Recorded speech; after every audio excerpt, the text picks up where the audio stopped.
Sa baba o sa gitna. Okay. So yan po yung ating pag-uusapan. Pastor Dennis Manansala ng CLA Naga or Gainsa, sorry. Sister Edith Bergado ng CLA Antipolo. Sige po, mag-invite kayo. Magandang i-invite yung ating mga meetings. Sayang yung chance, di ba? Kasi minsan may mga topic na hindi na siya uulitin, no? Kaya naman matagal na siya bago maulit. So, um, maganda na meron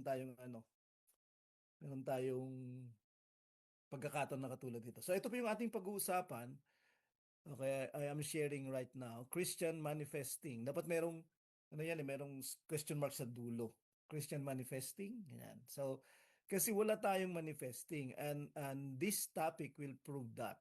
So ating i-discuss kung ano yan, kung ano yung manifesting na secular at ano naman yung sa Christian, meron bang manifesting. So ang subtitle natin, when faith becomes a magic wand and believing becomes a magic spell to get what we want. So, yung masyadong ang pananampalataya, ang ating confession na tinatawag, uh, ng tungkol sa mga gusto natin sa Panginoon o promises ng Panginoon, yun ba yung paraan ng ano natin ng pagkuha ng mga bagay mula sa Panginoon, pagtanggap ng anumang provision or blessing mula sa Kanya. So, kasi yung manifesting na makikita natin mamaya ay mga pinag-uusapan ito sa secular na mundo, 'di ba, sa hindi religious na mundo. Pinag-uusapan siya na yun yung dapat ginagawa natin. You are aligning yourself sa power ng universe, ganyan. So tapos yung iisipin mo, i-visualize mo, sasabihin mo yung mga bagay-bagay, and then hanggat sa maramdaman mo siya at magiging totoo daw siya. Okay, so yan yung ating pag-uusapan. Meron bang ganon? Ito ba ay Christian? Kasi pumapasok siya, itong idea na to, kasi dami nito sa internet. Okay, so hindi to positive thinking lang. Hindi to positive thinking lang. Hindi rin ito faith, itong manifesting. Pero minsan, binabanggit siya ng mga Christian, manifest. Yun yung sinasabi nila. Ginamit ko lang na text yung Mark 11 verse 24 kasi madalas ginagamit ito ng mga Christians, okay, para sabihin na uh, you can ask whatever you want, and then if you believe it, you receive it. Okay, it will be yours. So yan yung kasi yun yung sinasabi ni Jesus dito. Sabi ni Jesus, therefore I tell you, whatever you ask in prayer, sabi niya, believe that you have received it and it will be yours. Whatever you ask, imagine, di ba, kahit anong hingin mo, di ba, sa panalangin, maniwala ka na tinanggap mo na ito at ito'y mapapasayo. Yun yung sinasabi ng verse ito. Kung hindi ito titingnan sa konteksto niya, at yun yung ating iintindihin, di ba, sa discussion na ito. Kasi there are a number of verses sa scriptures, lalong-lalo na okay sa Gospels, na si Jesus mismo yung nagsabi about yung asking by faith, o kaya naman in prayer, at o kaya in His name, at ito ay mapapasayo. Whatever or anything, yun yung sinasabi ng Panginoon. Pero ibig bang sabihin kahit ano, 'di ba? Ito ba ay blank check? Yung humingi ka lang, 'di ba? Sasabihin mo lang yung gusto mo, paniwalaan mo lang at yun ay mangyayari, 'di ba? So, ito ba ay blank check na verse na para bang kahit ano yung hilingin mo, blank check, 'di ba?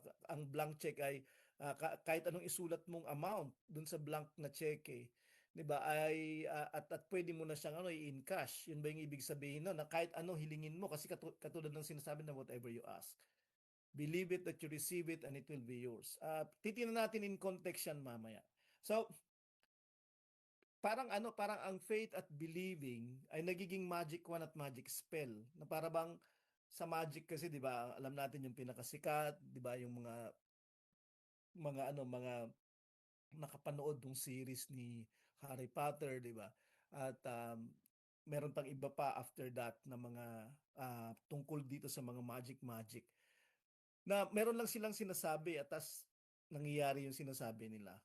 Naki-create sa pamamagitan ng salita, 'di ba? Ah, na ini-envision, bini-visualize nila yung gusto nila at sinasabi nila at nangyayari. So, in a way, parang nagki-create sila ng kanilang reality. Um, at nagiging parang ganon, 'di ba? Parang out of nothing sinasabi nila, tapos bini-visualize nila, pinaniniwalaan nila. And then they feel na meron sila nito at yun na, nagkakaroon na sila. It's a bit like yung pagkikreate ng God. Pero hindi naman tayo creator, hindi naman tayo God. So, parang halos gumaganon na, 'di ba? Lumilevel na tayo kay God kapag ganun yung sinasabi natin. 'Di ba na yung lahat ng ating i-confess ay mapapasa atin. Lahat ng ating pinaniniwalaan, 'di ba? Dahil may faith tayo. So masyado tayong naglalagay ng malaking premium sa pananampalataya natin. Hindi na dun sa object which is God ng ating faith, 'di ba? Um, so yan yung ating pag-uusapan. Meron ba nito, masyado bang objectified yung ating pananampalataya at yung ating believing? Ito yung akto ng pagtitiwala sa Panginoon. Dahil sa ating pagtitiwala, dahil sa ating pananampalataya, kaya lahat ng ating paniwalaan at hilingin mapapasa atin, di ba? So, mag-iingat kasi masyado na tayong nagbibigay ng malaking tiwala sa ating pagtitiwala. Masyado na tayong naniniwala at believe sa ating paniniwala, 'di ba, sa Panginoon. At hindi na sa Panginoon, 'di ba? Na para bang ini-encash natin yung ating paniniwala at pagsampalataya sa Panginoon dahil kasi meron tayo nito. So, nagiging yung faith na yung mahalaga, hindi na yung katulad ng sinasabi ko, yung object ng faith natin. Ano ba yung manifesting na tinatawag? So, para siyang law of attraction. You attract what you visualize. Um, Parang yun yung sinasabi nila, you attract yung good vibes. Kapag good vibes lang, magiging positive lahat. Pero kapag nag-isip ka ng negative vibes, kaya nagkakaroon ng negatibo. So, huwag ka mag-isip ng negative, positive lang. Parang i-attract mo, okay, kung ano yung iniisip mo, binivisualize mo. Kung ano yung gusto mo, i-attract mo. Kung ano yung mabuti na iniisip mo at binivisualize sa isip mo, ay mangyayari. Parang eto bagong pangalan ng law of attraction na tinatawag. Na again, hindi siya Christian, 'di ba? Kasi parang ikaw yung nagki-create ng sarili mong realidad dito sa law of attraction at saka manifesting. So, binivisualize mo, pinaniniwalaan mo, tapos nararamdaman mo na. Yun yung law of attraction. 'Di ba? Yun din yung manifesting. So, pero kapag Christian na, yung sabihin mo lang, i-claim mo na. 'Di ba? So, uh, gusto ko ng healing, tapos kini-claim ko na, 'di ba? Pero alam mo naman na hindi lahat ng kini-claim mo, hindi lahat ng pinapangalanan mo na mapasayo, hindi naman napapasayo talaga kahit na i-claim mo siya ng paulit-ulit. Pero naniniwala tayo na yun yung paraan. Pero never mo makita na nasa Bible tong name it, claim it na paraan, 'di ba? Na process. So, kini-create natin sa isip natin, iniisip natin yung isang bagay, sinasalita natin, tapos inaangkin na natin. So, creating, thinking, speaking, claiming. Yan yung manifesting law of attraction. Name it, claim it. So, na paraan. Okay, so, um, yan yung hindi Christian na paraan ng paghingi at pagtanggap sa Panginoon. Okay, kasi hindi na natin binibigyan ng soberanya yung Panginoon to decide yung will niya yung mangyari. Hindi, yung will ko yung mangyari kahit anong gawin mo, 'di ba? Kasi may faith ako eh. I-encash ko yung faith ko, 'di ba? Yun na yung sinasabi ng mga Christian dito. So, faith-centric siya. Kasi may faith ako. Hindi na yung kasi mayroon akong God, 'di ba? Na faithful kasi mayroon akong God na may pangako at mayroong uh, faithfulness. Hindi na, kundi dahil may faith ako eh. Kaya yun yung i-encash ko, 'di ba? Um, Pwede na tayong maging proud dahil mayroon tayong faith eh. Hindi ko sinasabing mali yung faith. Kaya lang yun na yung ating inaasahan, yung faith ko, 'di ba? Hindi yung God ko. So you receive what you speak, 'di ba, sa manifesting. Pero sa Christian, we hold God's promises. 'Di ba? Mayroon tayong pinangahawakan na God at meron siyang ipinangako. Hindi formula yung hawak natin na kapag sinabi ko to, na kapag ganito yung aking paniniwala at pagtitiwala, kaya makakatanggap ako sa Panginoon. Hindi. May promises yung Panginoon at faithful siya. Pero at the same time, may will itong God na to.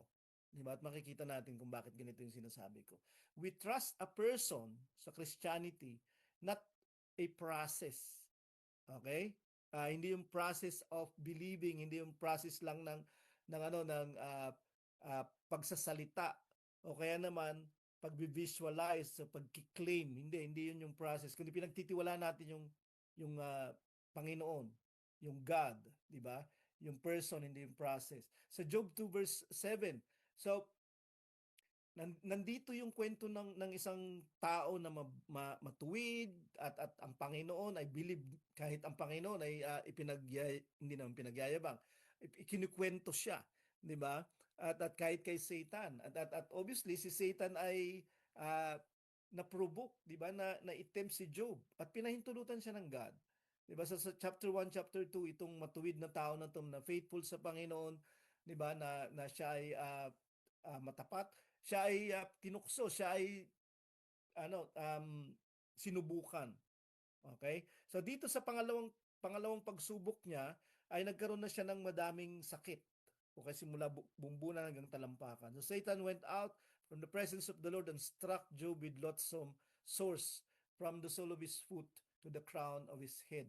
So nandito yung masakit na mga sugat, 'di ba? Mula sa ulo niya, mula hanggang sa kanyang talampakan.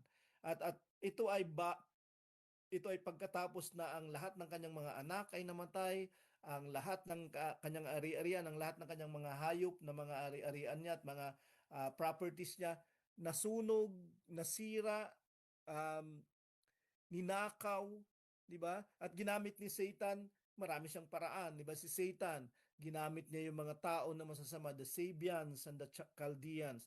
Ginamit niya even yung nature from time to time, ginagamit niya 'yun. 'Di ba? Wind yung ginamit niya, bumagsak yung kanilang bahay. Yung bahay ng kanyang mga anak at namatay yung kanyang mga anak. Nagpadala siya ng apoy, siguro kidlat or whatever, 'di ba? At nasunog yung mga ari-arian niya. 'Di ba? So lahat ng ito, tila baga ay sa maikling panahon lang. Siguro isa, dalawa, tatlong araw lang, 'di ba? Parang pagitan or baka wala pa nga. So, ganito yung nangyari, isang araw nawala lahat yung kay Job. Okay? At um, siya ay matuwid, 'di ba? Actually, ayaw niyang maging mali sa kanyang mga pinaniniwalaan at sa kanyang mga sinasabi.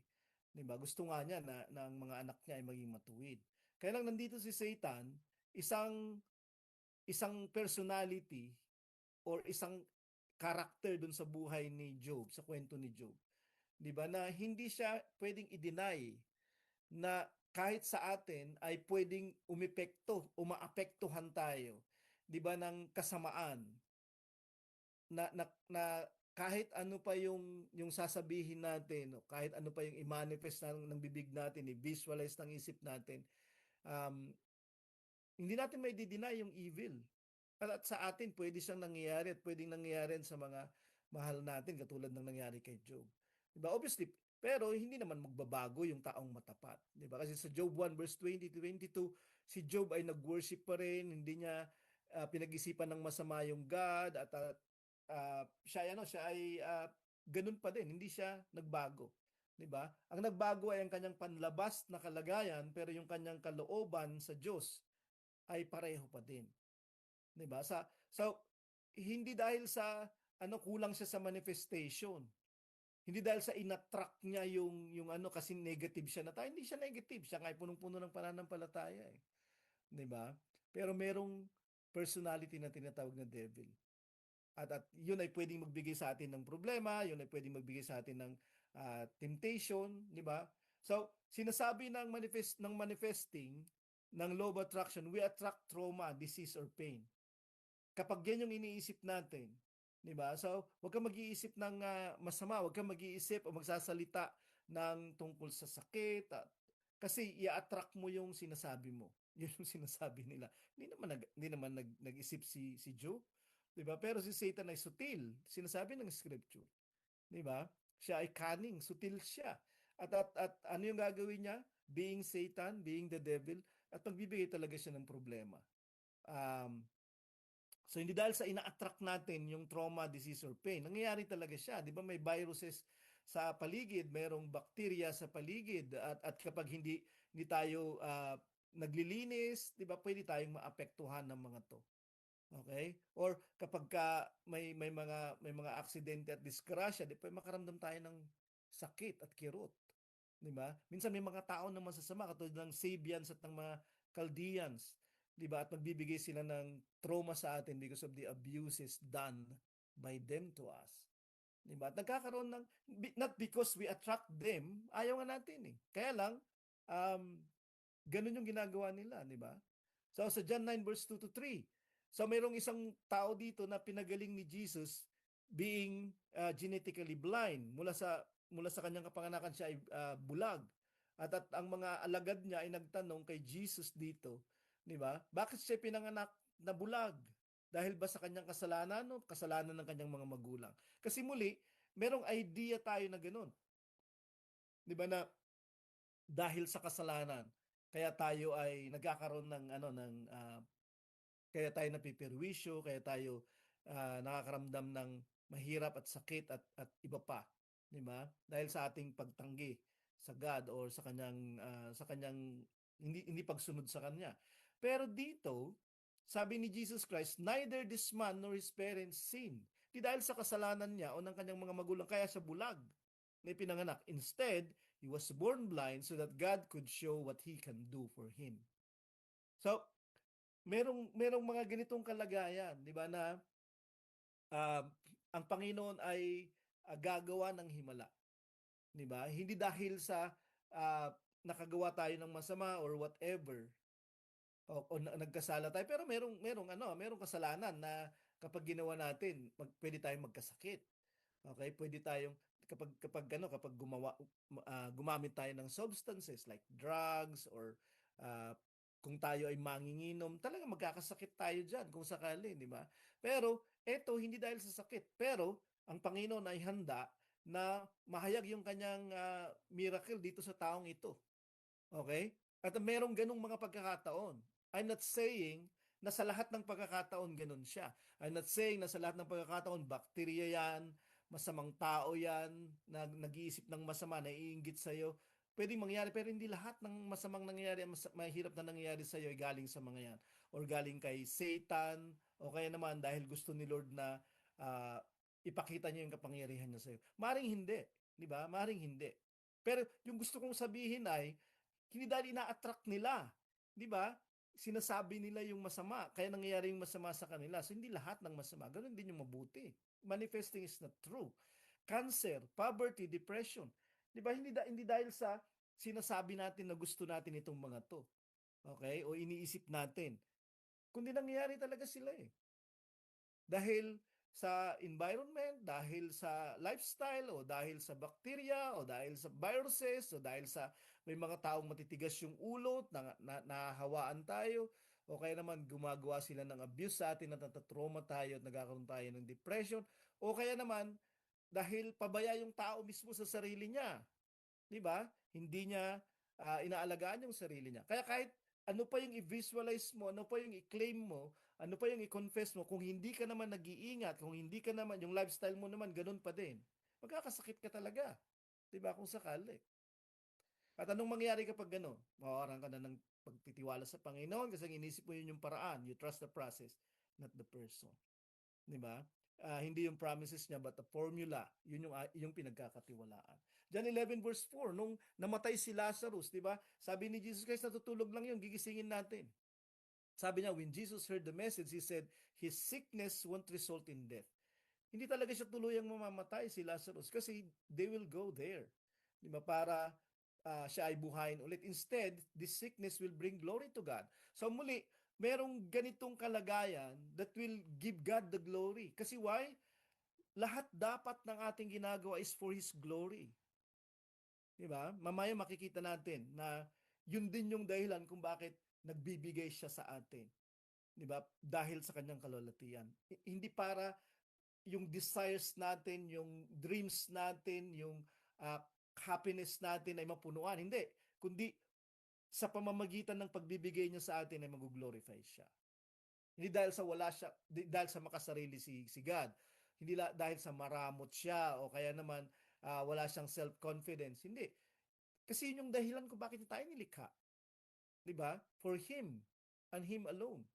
'Di ba? So, yung divine power at wisdom niya ay available sa lahat ng kalagayan natin. 'Di ba? Pero, meron din siyang sovereignty. Meron din siyang will. 'Di ba? At kung ibibigay ba niya ito o hindi, kung kailan, 'di ba? Sasagot ba siya? 'Di ba?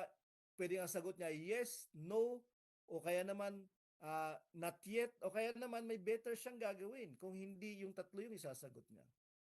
So, kapag sa manifesting, merong guilt, 'di ba?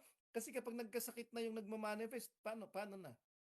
'Di ba? Okay, nagpapatuloy yung trauma, nagpapatuloy yung abuse, nagpapatuloy yung pain, yung suffering, 'di ba? Yung depression. Eh minamanifest mo naman, kino-confess mo naman, iniisip mo naman. Eventually nagkakaroon ka na ng guilt. Kasi baka kulang yung aking confession. Baka yung faith ko may maliit. O kaya naman magiging ganun na yung pananaw mo. Kaya naman baka si God ay hindi naman totoo yung kanyang promise at eventually hindi ka na magpapatuloy. So, naniniwala ka, di ba, dahil sa guilt na nag-fail ka in believing na you did not confess hard enough. O kaya naman, baka kinonfess mo, inisip mo yung negative, kaya yung jablo nakakita ng daan, di ba? Tapos eventually magda-doubt ka na sa God, tapos aalis ka na. Kaya hindi nga siya mabuti, di ba? Kasi walang assurance yung manifesting. Sa Daniel 3 verse 17 to 18. So, nandito yung threat, okay, sa mga believers ng God like us, si Shadrach, Meshach, at Abednego, na kapag hindi sila sasamba dun sa rebulto ng king, sila ay susunugin ng buhay. Ano ang nangyari? Sabi nila, if this be so, kung yan nga, ganito nga yung mangyayari, sabi nila nung tatlong ito, our God whom we serve is able to deliver us. Yung Diyos naming pinaglilingkuran ay kaya niya kaming iligtas from the burning fiery furnace, dun sa naglalagablab na horno o oven. He will deliver us out of your hand. Hindi lamang dun sa fiery furnace, mula sa kapangyarihan mo, hari. Di ba? Ililigtas niya kami sa iyong mga kamay. But if not, pero kapag hindi, be it known to you, O King, malaman mo, King, sabi niya, that we will not serve your gods or worship the image that you have set up. Ililigtas kami ng Diyos namin. Pero kapag hindi, di ba, ganun pa din, hindi magbabago yung worship namin. Siya pa din yung paglilingkuran namin. Di ba? So, hindi yung parang yung iba magkakaroon na sila ng problema sa faith nila, magkakaroon na sila ng doubt at eventually, yun nga, hindi lamang guilt, doubt, at eventually baka, di ba, mawalan na sila ng faith. Dahil sisisihin nila yung sarili nila or si God, alin lang sa dalawa. Either sila yung nag-fail o si God ay liar. Di ba? Pero dito, kahit anong mangyari, di ba? Sasamba kami sa God namin or kung ililigtas kami ng God namin, pero pag hindi niya kami iligtas, hindi kami magbabago ng pagsamba. Katulad ni Job. The faith that survives the no is the great faith. Okay? Kapag ang sagot ni God ay no at magpapatuloy ka pa rin. 'Di ba? Humihingi ka at alam mo yung promise niya, pinaniniwalaan mo 'yon, pero kahit na hindi mangyari sa iyo 'yon, katulad dito sinasabi niya, kahit no yung sagot at hindi yes. 'Di ba in Christ everything is yes. 'Di ba? Yay and amen, 'di ba? Hindi no. Pero kapag ka merong no katulad nito, just in case meron, 'di ba? Sila ay magpapatuloy pa rin. At yung faith na magpapatuloy kahit no is the great faith. Kasi it survives the no. 'Di ba? Yung case na pabayaan ka ni God kung sakali like Job, katulad din ng nangyari sa kanila. Pinabayaan ba sila? Um actually sa verse 25, kapag titingnan mo, nagulat yung king kasi may kasama sila. 3 lang sila na itinapon doon. Bakit 4 na sila? At yung isa, di ba, there's another in the fire. Kinakanta natin yun. Di ba? Tungkol dito kay Meshach, Shadrach, Abednego. Di ba? At sabi niya, kamukha siya nung son of gods. Son of Elohim. Yung kasama nila.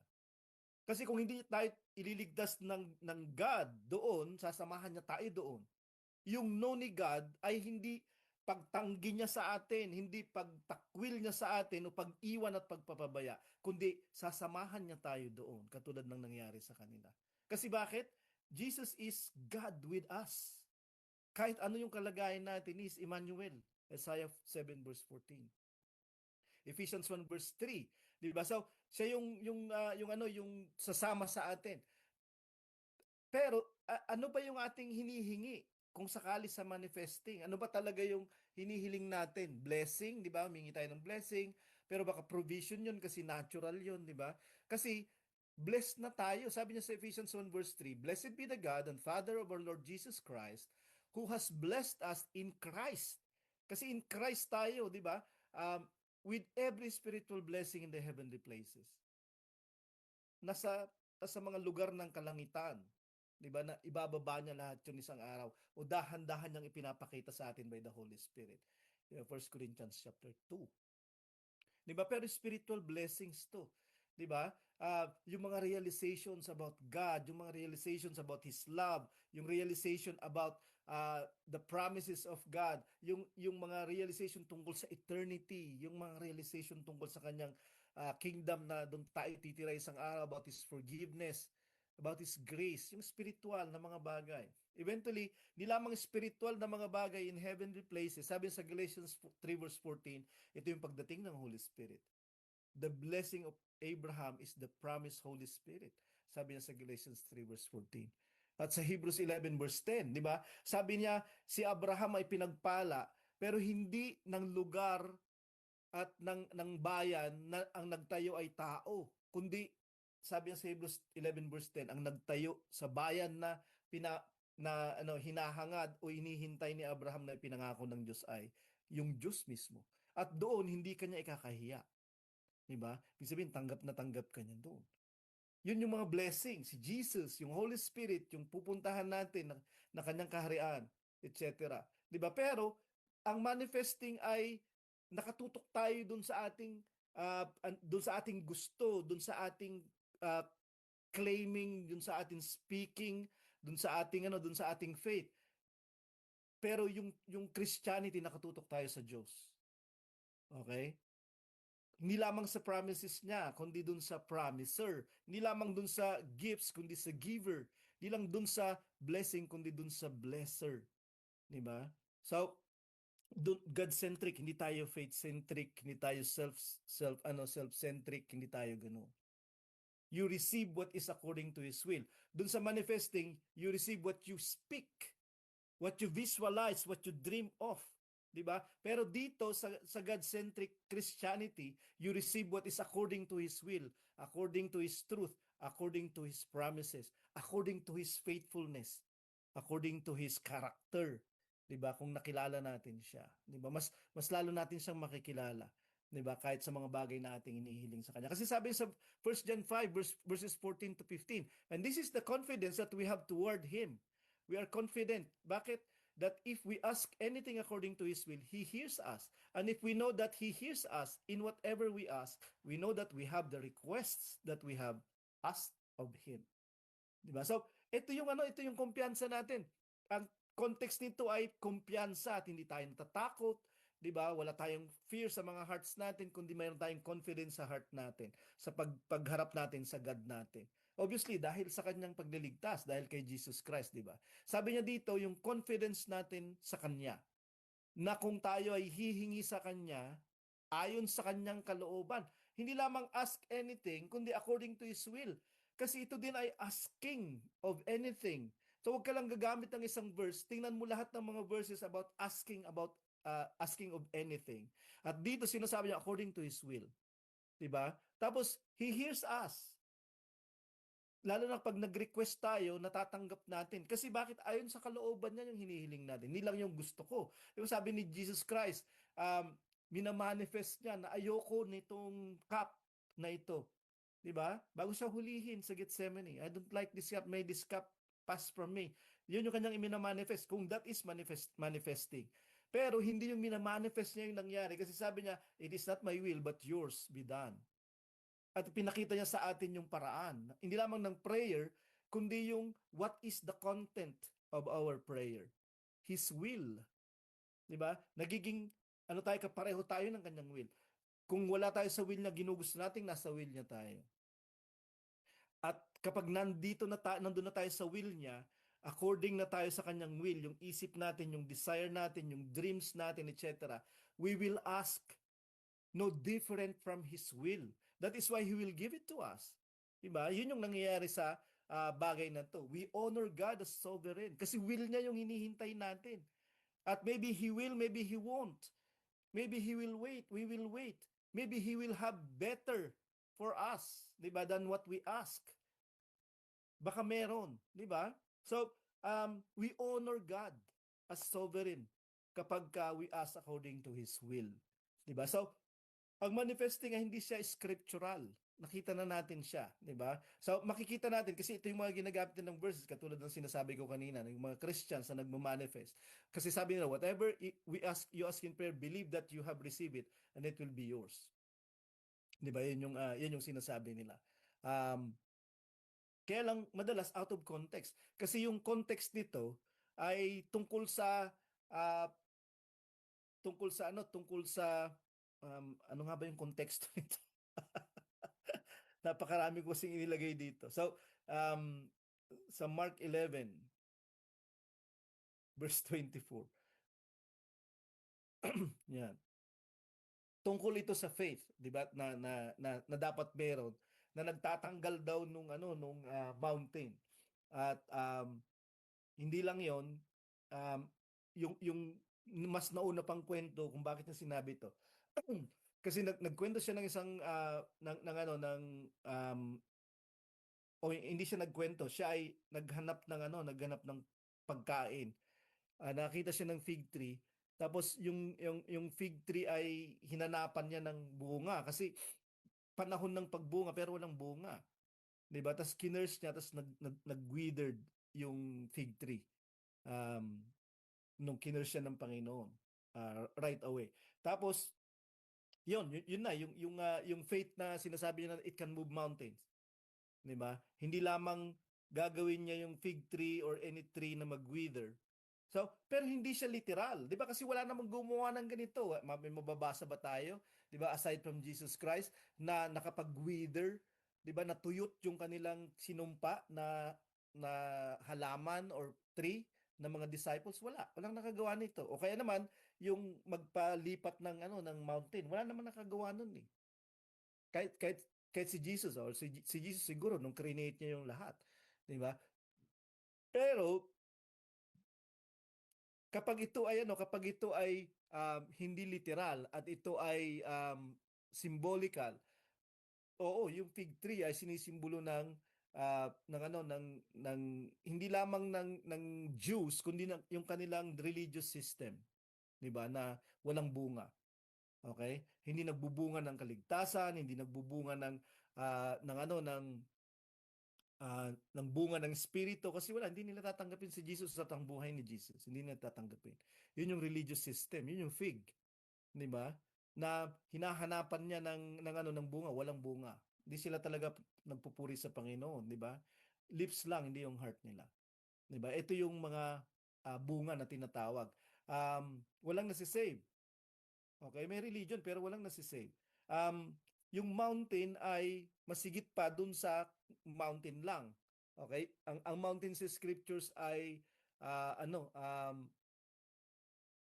kingdom. Okay, kingdom. Okay, so makikita natin yung iba pang konteksto nito sa Matthew 21 verse 22. Whatever you ask in prayer, you will receive if you have faith. Okay, muli, parang whatever. Totoo ba 'yon? 'Di ba? Kahit ano, sa prayer, ihingi ka lang, kung may pananampalataya ka, 'di ba, naniniwala ka, yun yung sinasabi kasi nila, basta maniwala ka lang. Pero yun nga yung context nito. Yung context nito ay um, yung faith na ano na nagmo-move ng mountains. Kaya lang, the faith that moves mountains, okay, is not confidence in faith mismo, sa faith mismo na meron ka, kundi confidence in God that you believe in. Okay? Yung God na pinaniniwalaan mo, siyang gagawa nitong imposible kung sakali, 'di ba? Na hindi mo magawa-gawa. Eventually, sa verse 43 dito, sabi ni Jesus Christ, kinikwento niya tungkol sa kingdom. Therefore, I tell you, sabi niya sa mga Hudyo na kausap niya, the kingdom of God will be taken away from you and given to a people producing its fruits. 'Di ba naghahanap siya ng fruit dun sa figs. Pero wala siyang makita kaya kinurse niya yung fig. At kung yun ay symbolical nung mga Hudyo at yung religion nila nung time na yon, hindi nagpo-produce ng life, hindi nagpo-produce ng bunga na gusto ng Panginoon, yung character ng God, hindi sila nagkakaroon ng ganong character, 'di ba? So or worship na totoo, kasi we worship in spirit and in truth, na wala pa noong unang panahon 'yan. Yun yung sinasabi ni Jesus Christ sa John chapter 4. So, sabi niya, the kingdom of God, 'di ba? Palilipatin yung kingdom. At sa chapter 2 ng Daniel, yung bundok ay kingdom 'yon. Kingdom of God. Tingnan tulad siya sa bundok. At dito yung kingdom of God ay tatanggalin. Ililipat siya, 'di ba? So, hindi sa mga Hudyo magpa-prosper yung gospel of the kingdom, kundi pag lumipat siya sa mga Gentiles. At eventually, yun yung nangyari. At hanggang ngayon, di ba, namamayagpag yung kingdom of God. Nagpuproduce sila ng bunga. Di ba? At nandun yung kingdom of God. Kasi pinaniniwalaan nila si Jesus at pinaniniwalaan nila yung sinasabi ni Jesus. That unless a man be born of water and the Spirit, you cannot enter the kingdom of God. Naniniwala sila dun sa gospel of the kingdom of God that will be preached to all nations as a testimony, and then the end will come. So yun yung ginagawa natin, 'di ba? Pero hindi tayo mga Jews, 'di ba? Pero meron tayong form of worship na may bunga, may kaligtasan, 'di ba? At yung kingdom of God sa atin ay nagbubunga. So, tila bagay ito yung pag-move ng mountains na sinasabi niya at pagbubunga ng fig tree. Na tungkol ito sa evangelism, sa discipleship, sa pagliligtas, 'di ba? Kaya nga kapag ikaw ay humiling ng tungkol sa kingdom o pag-expand ng kingdom o kaya naman yung missions of saving souls, bibigay sa iyo ng Panginoon. Yun yung sinasabi niya dito. You will move mountains.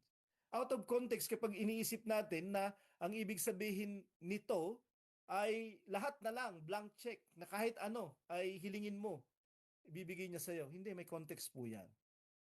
Sa John 14 verses 13 to 14, whatever you ask in my name, I will do. Ask me anything in my name, I will do it. Muli, nandito na naman yung parang blank check, di ba? Na kahit ano hilingin mo, ibibigay niya sa iyo. Diba? Paano pag hiniling mo na masave si Satan, ibibigay din ni Lord sa iyo? Paano pag hiniling mo na masave yung mga ayaw masave, masisave pa rin sila?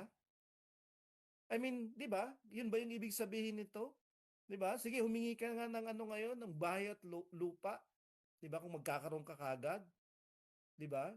Gagawin niya. Hindi ko sinasabi na hindi totoo na magkakagawa siya ng imposible sa atin. Kailan may context po ito. Pero katulad nung sinasabi niya, yung context nito ay, He will do it that the Father may be glorified in the Son. 'Di ba? Yung you ask whatever in His name. Ang in His name ay in Jesus authority, in Jesus character, 'di ba? In Jesus purposes. Yan yung ibig sabihin ng in the name of Jesus. 'Di ba? Ayon sa kanyang will, ayon sa kanyang purpose, ayon sa kanyang character, ayon sa kanyang authority. Yan yung ibig sabihin. Ibig sabihin ayon sa kanyang uh, yung kanyang uh, yung pagiging God niya, di ba? Kapag humingi ka in His name, ayon sa mabuting purpose niya, yun yung hihingin mo. Ayon sa character niya, ibibigay niya sa iyo. So ibig sabihin, meron pa ring limit yun. Hindi siya blank check. Hindi whatever talaga na lahat na lang, di ba? Gagawin niya para sa atin. Pero higit sa lahat, kapag yung hihilingin natin will glorify the Father in the Son, He will give it to us for His glory. Ibibigay niya sa atin. Diba? Whatever. Basta for His glory. Yan yung context niya. John 15 verse 7, muli nandito na naman yon. Sabi niya dyan, ask whatever you will and it shall be done for you. Muli parang blank check, whatever you will. Diba kahit ano na nagustuhin mo, ibibigay niya sa'yo. Pero makikita mo, di ba, ang context nito ay, kaya kung bakit siya out of context kapag ito ay manifesting, na lahat na lang ng sasabihin mo, di ba, o hihingin mo ay bibigay niya sa iyo. So, yung context nito ay hango siya dun sa parable ni Jesus Christ tungkol sa vineyard, okay, ng God, at yung sanga. At ano yung gusto niya sa kanyang vineyard at sa mga sanga niya, tayo yung mga sanga niya, nakakabit tayo sa Panginoon, di ba? Yung katawan, si Jesus, di ba? So, nakakabit tayo sa kanya. Habang nakakabit tayo sa kanya, nagpo-flow yung life niya sa atin, magbubunga tayo. Nang katulad din ng puno, di ba? At ang puno ay si Jesus. Sabi niya, I am the vine, you are the branches. Okay, yun yung context nito. At kapag nananatili kayo sa akin, paano tayo nananatili sa Kanya? Hindi lang nakareceive ako ng Holy Spirit. Nananatili tayo sa Kanyang salita, sumusunod tayo sa Kanya. Di ba? Sa ganitong paraan, sabi niya, ask whatever you will, and it shall be done to you. Okay? So, kasi kapag nananatili tayo sa Kanya, nananalaytay yung buhay niya sa atin, di ba? Hindi na ako yung nabubuhay, si Kristo na yung nabubuhay sa akin. Nananatili tayo sa Kanyang salita, yun yung ating layunin, yun yung ating sinusunod, yun yung ating adhikain sa buhay. Ibig sabihin, yun din yung dinidesire natin. Kaya nga lahat ng hihingin natin, kapag nasa atin yung will ni God, yung word ni God, nakatira siya sa atin at siya yung nasusunod sa atin, mangyayari. Kasi hindi tayo hihingi ng salungat sa kanyang kalooban, sa kanyang salita. Hindi tayo hihingi ng salungat sa kanyang salita. Diba? Kasi tayo ay mabubuhay sa kanyang salita. Kay Jesus, Scripture reshapes your desires. Magiging iba yung i-desire mo kapag nananatili ka sa kanya at sa kanyang salita. Then, yung iyong listahan ng hihingin magbabago. Diba? Hindi na siya makasarili, kundi God-centric. Diba? Christocentric na siya. If you lost everything tomorrow, this is a good question. Would you still have joy because you still have Christ? Diba? Yun yung mahalaga. Diba? Yung abiding in Jesus. Okay? So, parang extra na lang yung ask whatever you will. Kasi bakit? Abiding in Jesus is everything to us. At lahat ng dagdag ay dagdag extra na lang yun. Diba? So, sa 15 verse 2, itong mga nag-a-abide kay Jesus na branch ay para magbunga sila. Sabi niya, mga Christians na ito ay dapat nagbubunga kapag nananalaytay yung buhay niya sa atin by the Holy Spirit. Kasi itong discussion na ito from chapter 14, 15, 16 ay tungkol sa Holy Spirit, pagtanggap ng Holy Spirit niya. So kaya yung buhay niya ay mananalaytay sa atin by the Holy Spirit. At kapag nananalaytay sa atin, every branch or branches, okay, na ay mamumunga. Pero yung iba, ipuprune, puputulan. Lahat ng comfortable tatanggalin minsan kapag yun ay ano pumipigil sa ating pagyabong at pagbunga, 'di ba, ng kanyang buhay, ng kanyang fruit of the spirit o kaya naman ng iba pang mananampalataya sa pamamagitan. Masasaktan ka, 'di ba? Ipupuron ka niya eh. Tatanggalan ka niya eh. 'Di ba? Nang kung ano yung nakakasagabal sa pagbunga mo sa Panginoon upang magbunga ka pa higit, 'di ba? So, kasi nag-glorify siya sa bunga. 'Di ba 'yun yung sinasabi niya sa susunod na verse. By this my Father is glorified that you bear much fruit. Kaya may pruning, may masakit. Hindi lamang puro positive at hindi lamang puro mabuti. Mayroong pagtanggal ng minsan parang yung comfort mo tatanggalin.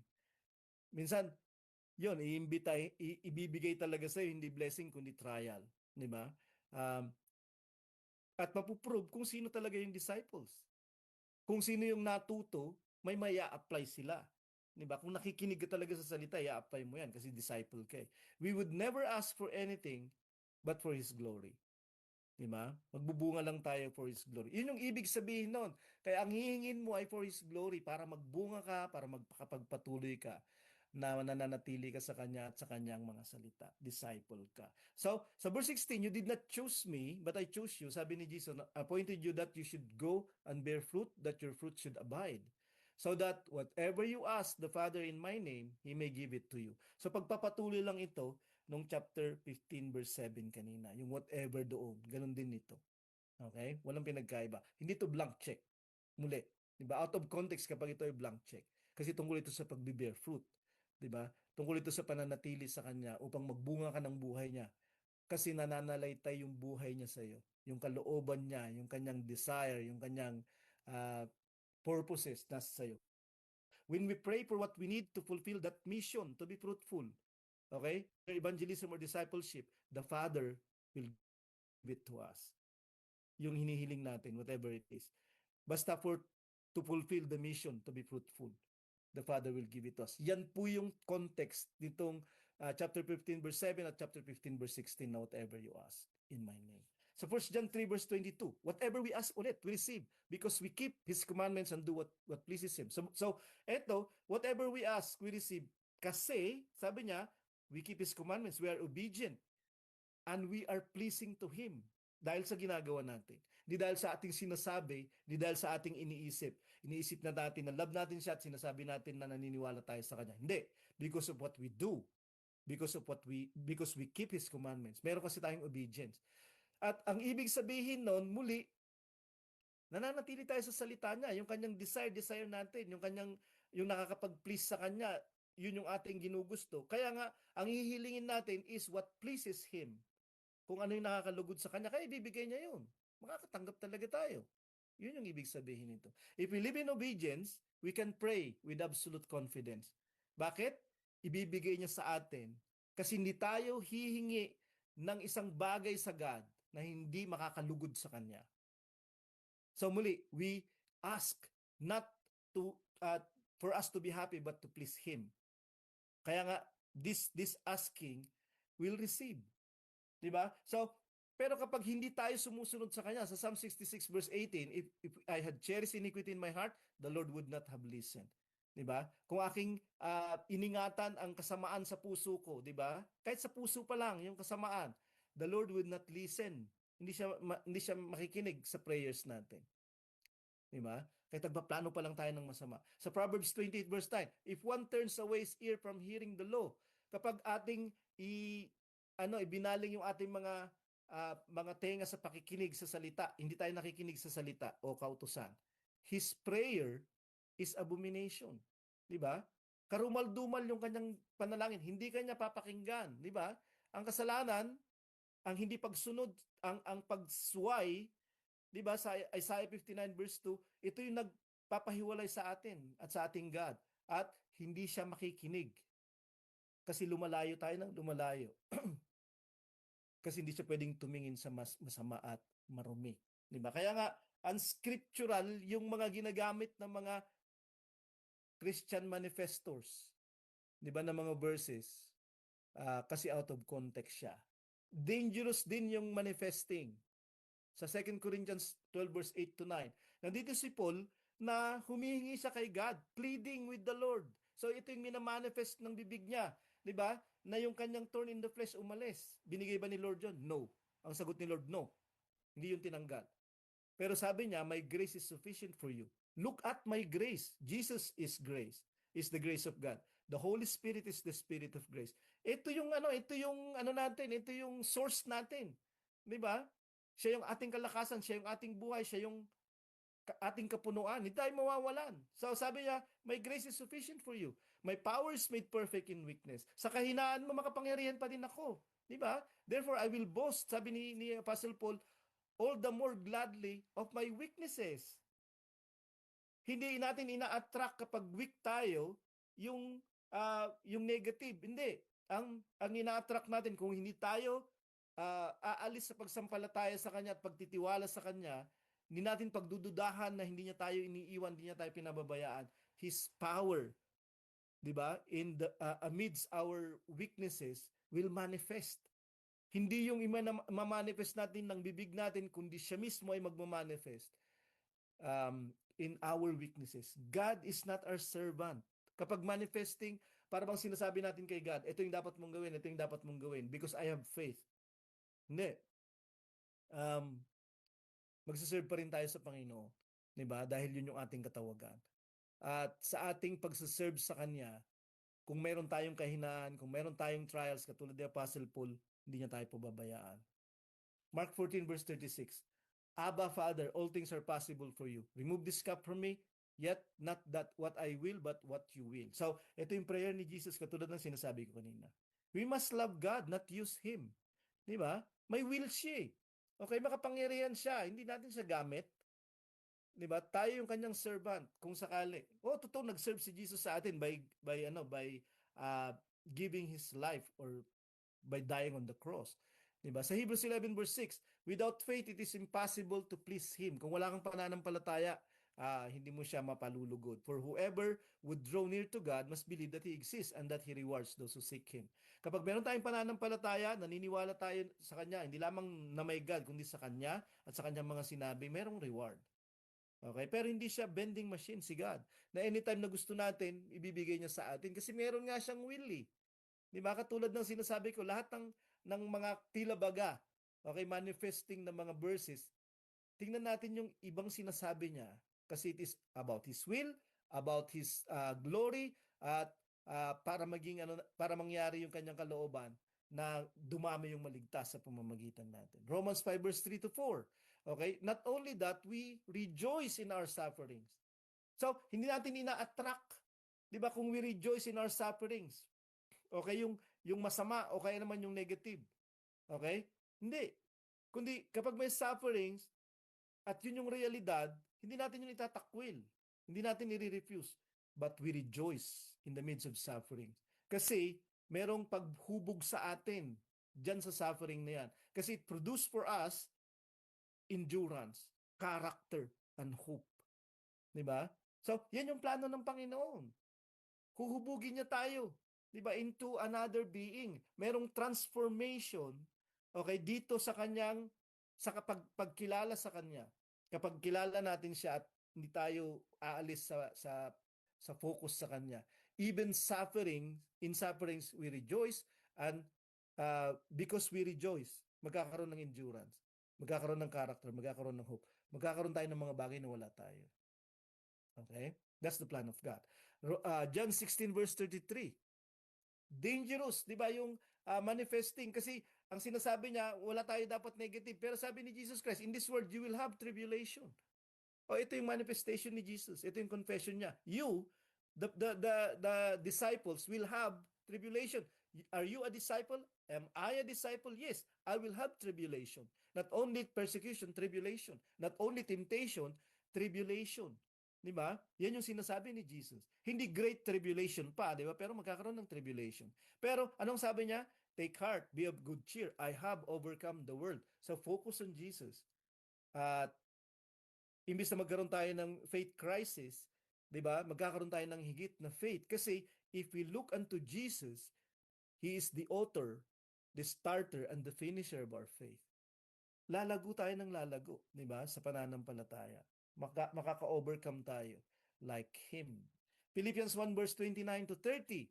For it has been granted to you that for the sake of Christ, hindi for the sake of our happiness, but for Christ, you should not only believe in Him, di lamang maniwala kayo sa Kanya, but also to suffer. So, part ng manifesting is to believe, to visualize, di ba, to dream of these positive things, these good things, or called blessings. Wag suffering. Pero sabi ni Paul dito, believe, not only believe, but suffer. Di ba? For His sake. So, kapag susunod tayo sa Panginoon, hindi lamang tayo maniniwala at hahangad at aasa at tatanggap ng mabubuting mga bagay, even suffering for His sake. Engage in the same conflict that you saw I had. Kasi kayo din ay magkakaroon ng the same conflict nang nakita ninyo na meron ako. Na hanggang ngayon, I still have. Sabi niya, hindi pa rin nawawala yung conflict. Kasi why? Because I believe in Jesus, but also I suffer for His sake. Okay? At yan ay success versus affliction or suffering. Success equals suffering. Di ba? Hindi versus. Kundi success equals suffering. Di ba? Yan yung sinasabi ng kasulatan ni Paul. 2 Timothy 3 verses 11 to 12, may persecutions and sufferings that happened to me, sabi niya, at Antioch, Iconium, at Lystra, which persecutions I endured. Hindi sila nawala, kundi pinagtiisan ko sila. Persecutions, sufferings, nangyayari talaga sila. Diba? Saan man ako magpunta, yet from them all the Lord rescued me. Pero sa mga bagay na ito, iniligtas ako ng Panginoon. Buhay pa rin ako. Kasi it is not the persecution and suffering that dictates whether we are alive tomorrow or we die tomorrow. Kasi yung buhay natin na kay Christ. Diba? It is the Lord who rescued me. Sabi niya, indeed, all who desire to live a godly life in Christ, Jesus will be persecuted. They will suffer persecution. All. So pwede tayong mag-pray na iligtas niya tayo dito, pero hindi, doon talaga tayo papunta. Diba? Pwede na tayong samahan doon and He will purge us. Diba? Ipo-purge niya tayo. Hindi lamang niya ipo-purge tayo, yung faith natin magiging sakdal, ipo-forge niya tayo, magiging ibang magta-transform tayo. So, manifesting is believing a lie. Diba? Counterfeit yun eh. Kasi carnal yung kanyang kinikater. At mahirap 'yon kasi kung hindi ito kalooban ng Panginoon, yung minamanifest natin. 'Di ba sabi ni Satan kay Jesus one time, I will give you all the glories of the kingdom of the world. Worship me. 'Di ba? So, maaaring hindi natin wino-worship si Satan, pero ang hinihiling natin ay para sa ating kapakanan. And we can be idols of our own selves. Kasi yung gusto lang natin, 'di ba? At kasayahan natin. Not learning or skill or hard work yung mahalaga, 'di ba? So, kinakailangan nating matuto. Magkaroon tayo ng mga abilidad at matuto tayong magbanat ng buto, 'di ba? Hindi shortcut. Sa manifesting, we hold God's promises, not formula. Formula yung manifesting, pero promises yung meron tayo sa Christianity because we trust a person, not a process, 'di ba? Manifesting is all about our happiness, yung kasiyahan natin. Okay? Our comfort, dreams, and desires. Pero sa Galatians 2 verse 20, hindi na ako yung nabubuhay. Sabi niya, kundi si Kristo na yung nabubuhay sa akin. Yung desire ni Jesus yung mahalaga. Yung will ni Jesus, yung purposes ni Jesus yung mahalaga. Yung character niya yung mahalaga. In the Holy Spirit. So, sa Christianity, not about happiness, kundi our holiness, our Christ-likeness. At itong holiness and Christ-likeness is through discomfort, sacrifices, and losses. Discomforts, sacrifices, and losses. So magkakaroon ng hirap, magkakaroon ng sakripisyo. Mawawalan ka dito, hindi ka madadagdagan until maubos ka at si Kristo na lang yung maiwan. Di ba? He increases, we decreases. We decrease. Leads to pride, yung manifesting. Di ba? Kasi mas okay ka kaysa sa iba. O kaya anxiety kasi palagi ka nag-iisip, 'di ba? Eksakto na ba yung faith ko? Eksakto na ba yung aking proclamation o kaya naman confession, etc. At kapag hindi siya nangyari, pwede tayong mawalan ng pananampalataya at imbis na salvation, damnation. Hindi gratitude, hindi obedience, hindi intimacy. Hindi tayo mas lalapit, hindi tayo mas susunod, at hindi tayo mas magpapasalamat sa manifesting. Kasi magpi-fail siya, yung manifesting. Di ba? Kasi hindi siya talaga totoo. Di ba? Pero tayo, whatever happens, we are thankful, we will obey, and we will get closer to God. Hindi tayo aalis sa Kanya. Di ba? So, it will lead to pride, anxiety, and damnation.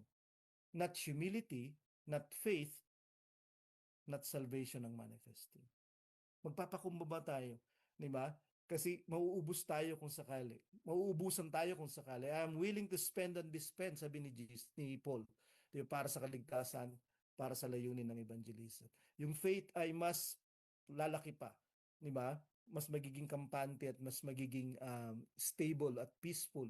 At yung salvation ang nakikita natin na layunin ng lahat ng ito. For the glory of God.